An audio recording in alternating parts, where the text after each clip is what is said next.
Welcome to the Purple Belt tape. There's a few things we didn't get a chance to cover on the last tape, so we're going to do it now, starting with Mr. Sullivan.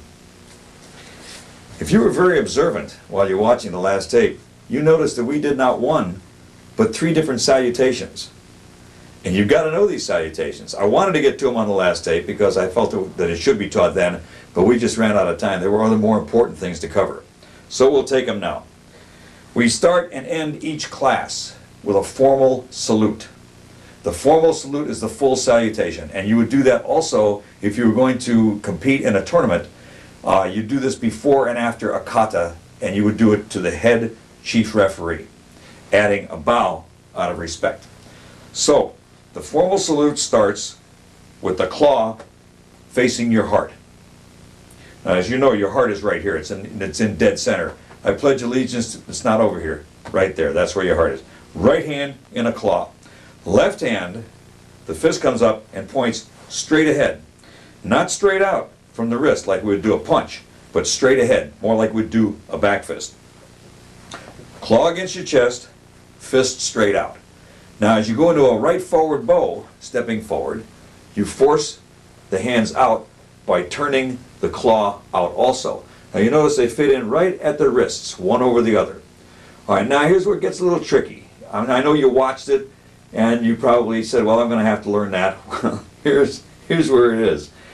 Everything changes to the exact opposite. The claw is on top, the fist is on the bottom. Now, the claw becomes a fist and the fist becomes a claw, but they do so while they're rotating around each other. Now, there's a lot of symbolism involved in what we're doing here.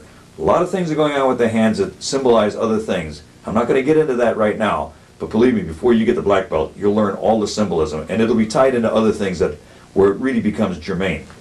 So, starting from here to here, we come out, and then as we come into a cat stance, we come back in, and then they rotate again, each one becoming the other, and we come around into a hammer fist at your side, a back fist across your face, opening up into a claw, coming down into a hammer fist, and then the formal bow, if you're going to be in a kata contest.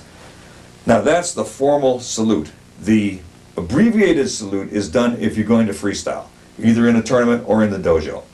And that starts out the same way, but it just comes right straight out into the cat stance.